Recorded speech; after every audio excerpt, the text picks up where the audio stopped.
aujourd'hui à l'ouverture de cet atelier.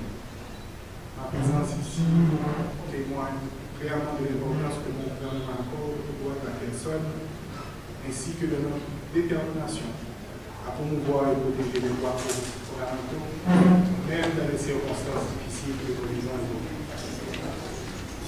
Les droits de la personne, en particulier les droits de chacun à l'éducation, à la santé, à la sécurité, à la nourriture et à une vie sans inquiétude, constituent les piliers mêmes de toute société.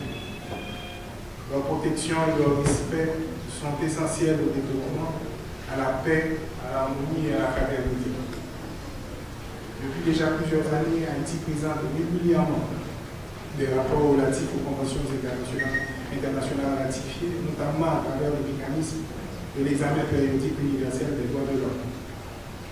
Pour rappel, et ça a été déjà dit plusieurs fois, le PU est un mécanisme du Conseil des droits de l'homme créé par une résolution de l'Assemblée générale des Nations unies le 15 mars 2006.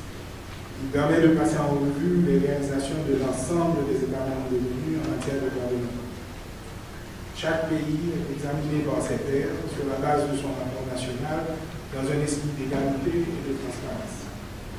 Ça a été dit, et je répète, Haïti a été examiné 3 fois en 2011, 2016 et plus récemment en 2022 lors de la clôture du 3e cycle de l'ONU.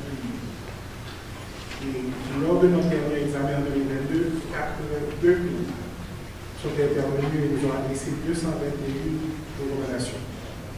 Après consultation avec la société civile et les ministres, 205 recommandations ont été acceptées. Évidemment, je tiens à reconnaître l'excellente collaboration entre le gouvernement haïtien via le comité interministériel des droits de la personne et les Nations unies, représentées par la section des droits de l'homme du BIN. Et cette collaboration a permis l'élaboration d'un projet de plan national d'action nationale des droits de l'homme, l'organisation de formations pour renforcer les capacités et la mise en place d'une base de données pour un meilleur suivi des recommandations de l'EPI. De plus, une campagne de divulgation des recommandations a été réalisée dans le Grand Nord et le Grand Sud, informant et impliquant les populations locales. Le présent rapport fait état de la mise en œuvre des recommandations sur les 2 dernières années, des efforts accomplis et des progrès réalisés. Aujourd'hui, c'est donc avec plaisir que le gouvernement vous accueille pour discuter et recueillir vos recommandations sur ce rapport, car vous êtes nos premiers partenaires. Ensemble, nous devons œuvrer à l'amélioration de la situation des droits de l'homme en Haïti, afin de construire une société plus juste et plus équitable. Nous devons créer les conditions nécessaires pour le respect des droits de chacun. Cela inclut la recherche de la paix et de la sécurité, la réduction de la circulation des armes et de la violence, et le retour des personnes déplacées dans leur localité pour une vie normale. Nous devons également veiller à ce que l'éducation soit accessible à tous, améliorer l'accès aux soins de santé, augmenter le nombre d'établissements de santé et de personnel médical, lutter contre le chômage par la promotion des investissements et augmenter le nombre d'écoles professionnelles, les programmes d'aide sociale dans les quartiers défavorisés. En d'autres mots, on a une bonne idée de quoi faire. Et on sait quoi faire depuis longtemps. La question fondamentale, c'est pourquoi est-ce qu'on n'a pas pu le faire jusqu'à présent et qu'est-ce qu'on va faire différemment pour que dans un avenir très proche, on puisse montrer des progrès concrets sur ces différents dossiers. Je pense que ce qui serait dommage, c'est qu'on se réunisse encore chaque année. On a le sentiment que ces différents dossiers, ces différents défis reviennent. Il est temps que la société haïtienne, que le peuple haïtien, que les communautés haïtiennes voient, constatent, vivent des progrès réels en matière de droit dans leur vie quotidienne. C'est ça l'engagement du gouvernement de transition. Pour finir, évidemment, je voulais remercier le Haut Commissariat des Nations Unies aux droits de l'homme et la section des droits de l'homme du BINU pour leur excellente collaboration dans la réalisation de cet atelier.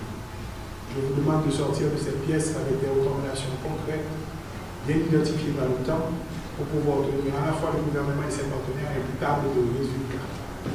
Et je vous demande d'utiliser les différents réseaux et l'accès que vous avez pour nous rappeler de manière continue qu'on a un progrès à réaliser ensemble. Je souhaite que les représentants des institutions présentes profitent pleinement de cet atelier. Évidemment, je vous souhaite bon travail. Merci beaucoup.